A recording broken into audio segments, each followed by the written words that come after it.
అందరికీ ముందుగా అంతర్జాతీయ మహిళా దినోత్సవ శుభాకాంక్షలు తెలియజేస్తూ ఉన్నాను. అయితే ఈరోజు భారతీయ స్త్రీ ఈ వేడుకను సంతోషంగా జరుపుకునేటువంటి స్థితిలో ఉన్నదా అనే ప్రశ్న నన్ను కలచివేస్తూ ఉంది. ఎందుకంటే విద్యార్థి దశ నుంచి పేదరికాన్ని, సమాజాన్ని అత్యంత దగ్గరగా చూసి ఒక ఐఏఎస్ అధికారిగా ఉన్నత స్థాయిలో పనిచేసి మళ్ళీ లిబరేషన్ కాంగ్రెస్ పార్టీ అనే ఒక రాజకీయ పార్టీ ద్వారా ప్రజాక్షేత్రంలోకి వచ్చి ప్రజా జీవితాన్ని ప్రారంభించి సమాజాన్ని నేరుగా చూస్తున్నటువంటి క్రమంలో అప్పటికి ఇప్పటికీ అనేకమైన మార్పులు గమనించినా ఒకవైపు ఆర్థికంగా ఎకనామిక్ డెవలప్మెంట్ కానీ, టెక్నాలజికల్ డెవలప్మెంట్స్ కానీ, ఇన్ఫర్మేషన్ టెక్నాలజీ కానీ ఇవన్నీ కూడా అభివృద్ధి పదంలో దూసుకువెళ్తున్నటువంటి క్రమంలో స్త్రీకి సంబంధించి, మరి ముఖ్యంగా భారతీయ స్త్రీకి సంబంధించి ఆశించినటువంటి ఫలితాలు, ఆశించిన మార్పు వచ్చిందా అనేటువంటి విషయానికి పరిశీలిస్తే నిరాశే ఎదురవుతుంది. ఎందుకనంటే 8 దశాబ్దాలుగా మనం స్వతంత్రాన్ని ఈ దేశంలో అనుభవిస్తూ ఉన్నాము. స్వేచ్ఛ, సమానత్వాలు మన రాజ్యాంగం చెప్పింది. ఈనాటికి పెరుగుతున్నటువంటి అత్యాచారాలు 2011లో ఒక సర్వే నిర్వహించినప్పుడు అత్యంత ప్రమాదకరమైనటువంటి దేశాలు ఏమున్నాయి ప్రపంచంలో స్త్రీ ఎడల అన్నప్పుడు 4వ స్థానంలో ఉన్నటువంటి భారతదేశం 2018లో నిర్వహించినటువంటి సర్వే చూస్తే అత్యంత ప్రమాదకరమైనటువంటి దేశం స్త్రీ ఎడల అన్న దానిలో ఆఫ్ఘనిస్తాన్, సిరియా, సౌదీ అరేబియా కన్నా ముందుగా మొదటి స్థానంలో భారతదేశం ఉంది. పూలందేవి దగ్గర నుంచి బిల్కిస్ బానో, కతువా, ఉన్నావో, జ్యోతి పాండే, నిర్భయ, ఇట్లా ఎన్ని పేర్లైనా కూడా మనం చెప్పుకోవచ్చు. 3 సంవత్సరాల వయస్సు నుంచి 80 సంవత్సరాల వృద్ధురాలి వరకు అనేకమైనటువంటి అత్యాచారాలు జరుగుతున్నాయి, అఘాయిత్యాలు జరుగుతున్నాయి అనేటువంటిది ఒకవైపు అయితే, మహిళలపై వివక్ష విత్ ఇన్ ది విమెన్, మహిళల్లో వెనుకబడినటువంటి వర్గాలు, అంటరాని వర్గాలపై మరింత డబుల్ డిస్క్రిమినేషన్, వివక్ష అనేటువంటిది ఈ రోజు మనం మన దేశంలో చూస్తున్నాం. ఎందుకు ఈ రకమైన పరిస్థితి మన దేశంలో ఉంది? ఎక్కడ అసలు సమస్య ఉంది? ఏ ఆలోచన విధానంలో తప్పు ఉందా? సమాజంలో పొరపాటు ఉందా? ఇందువల్ల ఈ రకమైనటువంటివి రోజు రోజు మనం వింటున్నాము అనేటువంటి పరిస్థితి ఒకసారి మనం విశ్లేషించాల్సిన సమయం వచ్చిందని నాకు అనిపిస్తుంది. అందుకోసం ఒక్కసారి మనం చారిత్రక నేపథ్యాన్ని చూడాలి. ఎందుకు ఈ రకమైనటువంటి ప్రవర్తన ఈ సమాజంలో కనిపిస్తుంది? ఎన్నో చట్టాలు వచ్చాయి, రాజ్యాంగం వచ్చింది, అయినా కూడా జరుగుతున్నటువంటి అత్యాచారాలు కానీ, అఘాయిత్యాలు కానీ, మారణ కాండ కానీ ఎందుకు అన్నది మనం తప్పకుండా చారిత్రాత్మకమైనటువంటి నేపథ్యంలో చూడాల్సిన అవసరం ఉంది.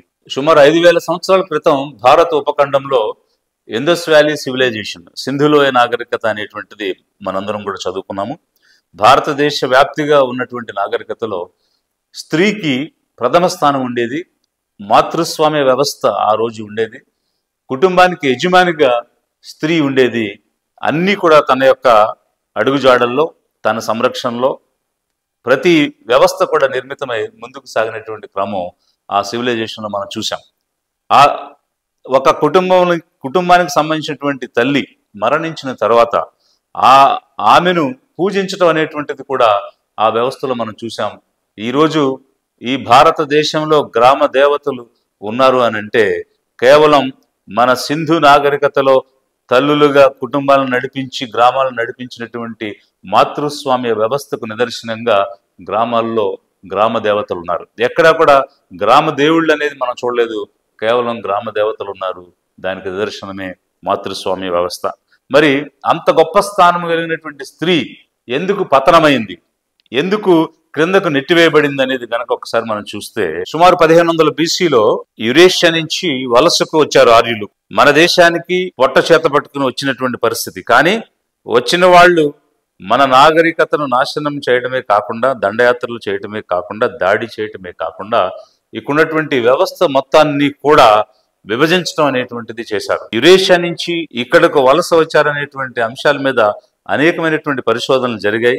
మైకేల్ టీమ్ 2001లో ఒక DNA పరీక్షలు నిర్వహించడం, ఆ తర్వాత 2019లో మనకు హర్యానాలో ఉన్నటువంటి రాఖీగఢ్ దగ్గర 4500 సంవత్సరాల క్రితం ఉన్నటువంటి స్త్రీ యొక్క అస్థిపంజరం లభ్యం అవడం, ఆ DNAను కూడా టెస్ట్ చేయడం ద్వారా ఒక ఫ్యాక్ట్ ప్రూవ్ అయింది. ఏమిటి అని అంటే, ఆర్యులు అనేవారు యురేషియా నుంచి మన దేశానికి వలస రావడం అనేటువంటిది. ఇక్కడ ఉన్నటువంటి నాగరికతను డిస్టర్బ్ చేయటమే కాకుండా పూర్తిగా వ్యవస్థను చిన్నాభిన్నం చేసి 4 వర్ణాలుగా విభజించి వేదాల కాలంలో వర్ణ వ్యవస్థ అనేటువంటి దాన్ని తీసుకురావడం జరిగింది. మరి ఈ వర్ణ వ్యవస్థలో 4వ వర్ణంగా ఉన్నటువంటి శూద్రులను పై 3 వర్ణాలకు సేవలు చేయాలి, దాస్యులుగా ఉండాలని చెప్పడమే కాకుండా సగం జనాభా అయినటువంటి స్త్రీలను కూడా శూద్రులుగా చేసి దాస్యులుగా చేసి వారు సేవలకు పరిమితం అవ్వాలి, బానిసలుగా జీవించాలనేటువంటి ఒక వేదిక్ ధర్మాన్ని ఆ రోజు తీసుకురావడం జరిగింది. ఈ రకమైనటువంటి పరిస్థితిలో సమాజం అతలాకుతలం అయిపోయి అనేకమైనటువంటి ఇబ్బందులు ఇక్కట్లు పడుతున్నటువంటి సమయంలో బుద్ధుడు ఒక సామాజిక విప్లవాన్ని తీసుకొచ్చాడు. ఆ సామాజిక విప్లవం ద్వారా తిరిగి మళ్ళీ స్త్రీ యొక్క స్థానాన్ని పునరుద్ధరణ చేయడానికి ప్రయత్నించి ఒక హోదా సమస్థాయిని బుద్ధుడు అప్పుడున్నటువంటి సమాజంలో తిరుగుబాటుతో తీసుకురావడం జరిగింది. కానీ అది ఎంతో కాలం నిలబడలేదు. వారు సంఘాలలో బిక్కునీళ్ళుగా చేర్చుకున్నారు. వైశాఖ, అమరపాలి లాంటి పేర్లు కూడా మనం చరిత్రలో ఎంతో చదువుకున్నాం. దానిని కొనసాగింపుగా సామ్రాట్ అశోక తన యొక్క పిల్లలిద్దరినీ కూడా, కుమార్తె సంఘమిత్రను, కుమారుడు మహేంద్రను కూడా ఈ జీవన విధానం వైపు వ్యాప్తి చెందడానికి, స్త్రీకి సముచితమైనటువంటి స్థానం ఉండేటువంటి జీవన విధానంలో మనం జీవించాలని దాన్ని ప్రపంచవ్యాప్తంగా వ్యాప్తి చేయడానికి ప్రయత్నం చేశారు. అయితే మౌర్య సామ్రాజ్యం పతనం అయిపోయి శుంగ రాజులు వచ్చిన తర్వాత, ఆ కంటిన్యూషన్లో గుప్త సామ్రాజ్యం వచ్చిన తర్వాత, ముఖ్యంగా శుంగ మరియు గుప్త డైనాసిటీ సమయంలో అనేక రకమైనటువంటి మార్పులు తీసుకురావడమే కాకుండా దీనిని వ్యవస్థీకరించడం అనేటువంటిది జరిగింది. సుమతి భార్గవ అనేటువంటి ఒక బ్రాహ్మణుడి చేత మనుస్మృతిని రచింపజేసి వేదిక ధర్మాన్ని సనాతన ధర్మంగా మార్చి స్త్రీని మరింత అధఃపాతాళానికి తొక్కివేయటం అనేటువంటిది మనం చూసాం. మరి ఏ విధంగా అనంటే, బాల్య వివాహాల దగ్గర నుంచి పెళ్లి అయిన తర్వాత ఆమె ఏ విధంగానూ కూడా స్వతంత్రంగా జీవించే అవకాశం లేకుండా ఎవరో ఒకరి సంరక్షణలో ఉండాలని చెబుతూ, ఒకవేళ భర్త చనిపోతే భర్తతో పాటు సతీసహగమనం చేయాలని, విధవను చేయాలని, ఆమెకు శిరోమండనం చేయాలని రకరకాలైనటువంటి ఆంక్షలు తీసుకుని వచ్చినటువంటి పరిస్థితి మనం చూసాం. అంటే ఈనాటికి కూడా ఒక విడో, భర్త చనిపోయిన స్త్రీ వస్తే అపశకునమని, ఆమెను ఏ శుభకార్యానికి కూడా పిలవకూడదు అనేటువంటి ఆంక్షలు ఇప్పటికీ కూడా పాటించేటువంటి సమాజం ఉంది. ఆ బాల్య వివాహాలు, సతీ సహగమనమే కాకుండా దేవదాసి వ్యవస్థ అని, మాతంగి అని, బసివిని అని అనేక రకాలైనటువంటి వ్యవస్థలు పెట్టి ఆస్తిలో హక్కు కానీ వారసత్వం కానీ లేకుండా చివరకు చదువుకి, గుడికి, బడికి కూడా నిషేధం చేయటం జరిగింది మనుస్మృతి ద్వారా, మనుస్మృతి ఇచ్చినటువంటి సనాతన ధర్మం ద్వారా. మరి ఇలాంటి ఒక సనాతన ధర్మం అనేటువంటి పేరిట స్త్రీని అధఃపాతాళానికి తొక్కివేయడం, దానికి వ్యవస్థీకరించి వేల సంవత్సరాలుగా అదే నూరిపోసి సమాజానికి నేర్పించడం అనేటువంటిది జరిగింది. ఇది ఒక ఆలోచన విధానం, బ్రాహ్మణీయ మనువాదం అనేటువంటి ఒక సిద్ధాంతం సమాజంలో చొప్పింపజేయటం వలన స్త్రీ మీద ఒక చిన్న చూపు, ఒక తక్కువ స్థాయి అనేటువంటి భావన ఈ వేల సంవత్సరాలుగా సమాజంలో ఉండిపోవడం అనేటువంటిది, మార్పు రావడానికి అడ్డుపడటం అనేటువంటిది మనకు కనిపిస్తూ ఉంది. మరి ఇలాంటి పరిస్థితిలో ఏ రకంగా స్త్రీ యొక్క ప్రయాణం సాగింది అనేది చూస్తే, మళ్ళీ ఆధునిక సమాజంలో మహాత్మా జ్యోతిబా ఫూలే తన సహచరి సావిత్రిబాయి పూలేతో కలిసి స్త్రీలకు విద్యనివ్వాలి, శూద్రులకు విద్యనివ్వాలి, అంటరాని వారికి విద్యనివ్వాలని పాఠశాల నెలకొల్పడం, వారికి సహాయకారిణిగా ఫాతిమా షేక్ వారితో కలిసి విద్యనివ్వడం అనేటువంటిది జరిగింది. ఎప్పుడైతే విద్య అనేది స్త్రీలకు, శూద్రులకు అందుబాటులోకి వచ్చిందో అప్పుడు జ్ఞానం అనేది వచ్చి ఏం కోల్పోయాము అన్నదాన్ని గ్రహించేటువంటి పరిస్థితి మనకి కనిపిస్తూ ఉంది.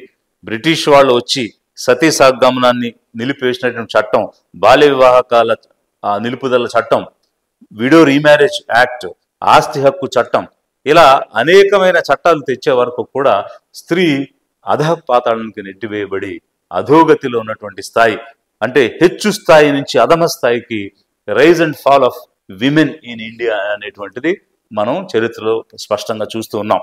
మరి ఇలాంటి పరిస్థితిలో ఈ రోజు మనకు చట్టాలు వచ్చాయి. ఆధునిక భారతదేశంలో స్త్రీ ఎడల అనేకమైనటువంటి చట్టాలు వచ్చాయి. కానీ అవన్నీ అమలులో ఎలా ఉన్నాయి అన్నది కూడా మనం ఒకసారి చూడాలి.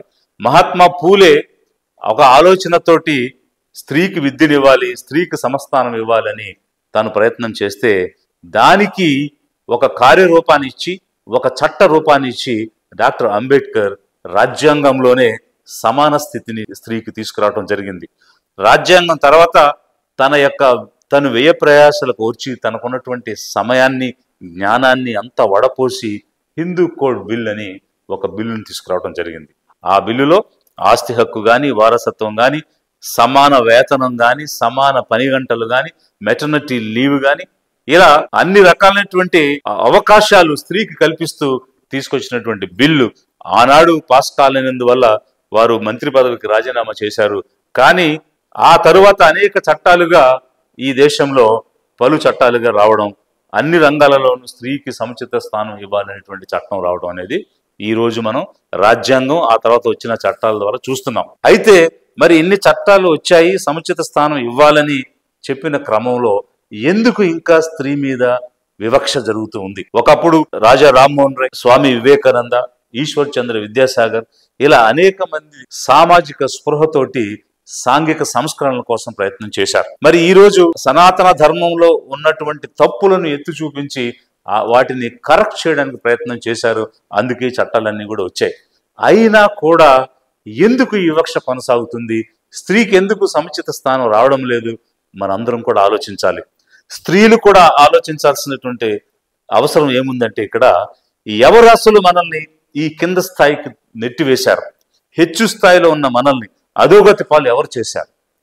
ఒకవైపు వేదిక ధర్మం అని చెప్పి చాతుర్వర్ణ వ్యవస్థ ద్వారా స్త్రీని కూడా బానిసత్వంలోకి నెట్టివేస్తే, మరొక వైపు మను సనాతన ధర్మం అని చెప్పి స్త్రీని పూర్తి స్థాయి బానిసగా ఎలాంటి హక్కులు, అవకాశాలు లేకుండా గుడికి బడికి నిషేధం చేసినటువంటి పరిస్థితి.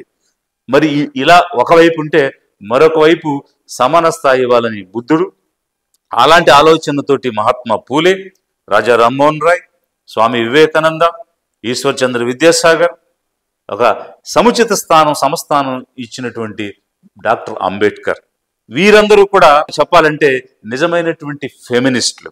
వీరు స్త్రీల కోసం పాటుబడి సమాన హక్కుల కోసం పనిచేసినటువంటి వారు అన్న విషయాన్ని భారత స్త్రీ గమనించాలి అనేటువంటి విషయాన్ని కూడా ఈ సందర్భంగా నేను తెలియజేస్తున్నాను. ఈ బ్రాహ్మణీయ మనోవాదం ఏ విధంగా సమాజాన్ని డామినేట్ చేస్తుంది అనేది మనం చూస్తే, ఒక పెళ్ళైన జంట ఆశీర్వాదానికి వస్తే ఆ మహిళను మనం ఏమని ఆశీర్వదిస్తాము? సుపుత్ర ప్రాప్తిరస్తు అని ఆశీర్వదిస్తారు. సుపుత్రి ప్రాప్తిరస్తు అని ఎవరైనా ఆశీర్వదిస్తారా? అలాగే మరి ఒక భర్తను కోల్పోయినటువంటి స్త్రీ మనకు ఎదురైతే అపశకునం అనేటువంటి భావన. మన ఇండియన్ పార్లమెంట్ ఉంది.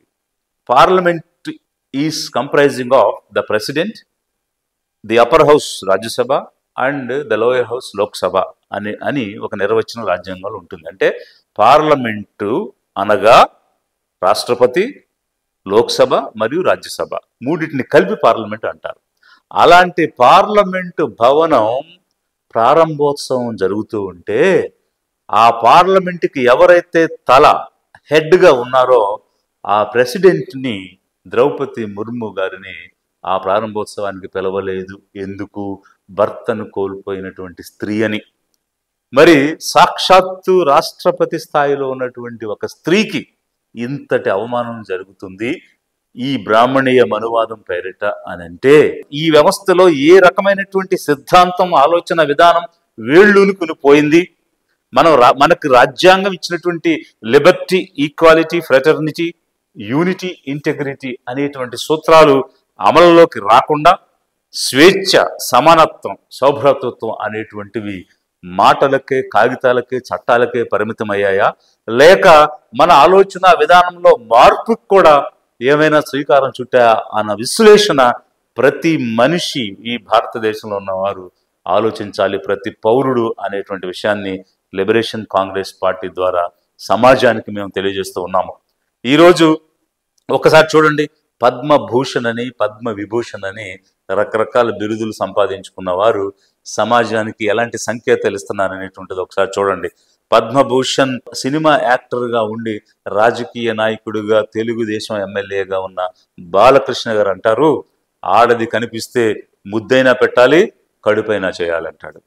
అలాగే ఒక సినిమా యాక్టర్గా ఉండి రాజకీయ నాయకుడిగా మారి జై జనసేన అంటున్నటువంటి చిరంజీవి గారు పద్మ విభూషణ్ బిరుదు సంపాదించి వారంటారు, మా ఇల్లు ఒక గర్ల్స్ హాస్టల్ లాగా ఉందని, ఈసారైనా మగపిల్లవాడిని కను, మన లెగసీ కంటిన్యూ కావాలి కదా అని వాళ్ళ అబ్బాయికి చెప్తాడు. మరి ఏ సందేశం ఈరోజు మనం సమాజానికి ఇస్తున్నాం? మనం ఒక ఉన్నత స్థాయికి వచ్చి పెద్ద మనుషులుగా చలామణి అవుతూ ఎలాంటి మెసేజ్ గ్రామాలలో సామాన్యులుగా జీవించే వారికి ఇస్తున్నాం అనేటువంటి అంశాన్ని కూడా మనం పరిశీలించాల్సిన సమయం ఇది. ఎందుకనంటే మరి వారసత్వం మగపిల్లవాడి వల్లే వస్తుంది అని ఒక పద్మ విభూషణ్ సంపాదించిన పెద్ద మనిషి చెప్తూ ఉంటే సామాన్యులు ఏమనుకుంటారు? ఒకసారి మనం చూస్తే ఝాన్సీ లక్ష్మీబాయి, రజియా సుల్తానా, జుల్కరీబాయి, సావిత్రిబాయి పూలే, షేక్ ఫతీమా, వారి దగ్గర నుంచి Indira Gandhi, Benazir Bhutto, Sirimavo Bandaranaike, Hasina Begum, Margaret Thatcher, Queen Elizabeth, వీరంతా కూడా ఏబుల్, సక్సెస్ఫుల్, లెగసీ కంటిన్యూ చేసినటువంటి వారసులు కదా. వీరెవరు కూడా మగపిల్లలు కాదు. మరి మగపిల్లవాడిని కనండి, ఆడదాన్ని విలాస వస్తువుగా చూడండి అని చెప్పే నాయకులు ఉన్నటువంటి రాజకీయ పార్టీలను మనం ఓట్లు వేసి గెలిపించి ఆదరిస్తున్నామా అన్న విషయాన్ని కూడా స్త్రీలు ఆలోచించాలి, గమనించాలని ఈ సందర్భంగా కూడా మీకు ఒక మనవి చేస్తూ ఉన్నాను. ఇప్పుడు ప్రస్తావించినటువంటి వారిలో ఎవరు ఏబుల్ సక్సెసర్ కాదు, ఎవరు లెగసీని కంటిన్యూ చేయలేదు. క్వీన్ ఎలిజబెత్ కన్నా లెగసీని కంటిన్యూ చేసినటువంటి ఆ వ్యవస్థలో హెన్రీ కానీ, విలియమ్స్ కానీ, జార్జ్ కానీ, వారందరినీ మించి క్వీన్ ఎలిజబెత్ ఒక లెగసీని దశాబ్దాలుగా కంటిన్యూ చేసినటువంటి పరిస్థితి మనం చూస్తున్నాం as an able successor of that dynasty. మరి అలాంటి పరిస్థితిలో మనం ఈ వివక్ష చూపించడం ఏ విధంగా సమంజసం అని సమాజం ఆలోచించాలని ఈ సందర్భంగా కూడా నేను తెలియజేస్తున్నాను. మహిళలు ఆలోచించాల్సింది, పురుషులందరూ వ్యతిరేకం కాదు, అలాగనే స్త్రీలందరూ అనుకూలం కాదు, ఆడవాళ్ళంతా ఫెమినిస్టులు కాదు, మగవాళ్ళంతా వ్యతిరేకం కూడా కాదు. మహిళలు మారాలి, పురుషులు మారాలి. సమాజంలో ఉన్నటువంటి రుగ్మతల్ని మనం రూపుమాపాలి. ఈరోజు ఒక్కొక్క లక్షణాన్ని ఒక్కొక్క జెండర్కి ఆపాదించడం అనేటువంటిది కూడా మనం చూస్తున్నాం. అంటే పోషణ, సంరక్షణ అంటే ఆడవాళ్ళు చేస్తారు, ధైర్యం, సాహసం అంటే మగవాళ్ళు చేస్తారు అనేటువంటి భావన ఉంది. ఒక్కసారి ఆలోచించండి. Assertiveness, confidence, courage, empathy, compassion, kindness, ఇలా రకరకాల లక్షణాలు తీసుకుంటే ఇవి స్త్రీలకే పరిమితం, పురుషులకే పరిమితం ఎవరైనా చెప్పగలుగుతారా? ఇప్పుడు దృఢత్వం, దృఢమైనటువంటి విశ్వాసం, నమ్మకం, ధైర్యం మహిళల్లో లేవా? పురుషుల్లోనే ఉన్నాయా?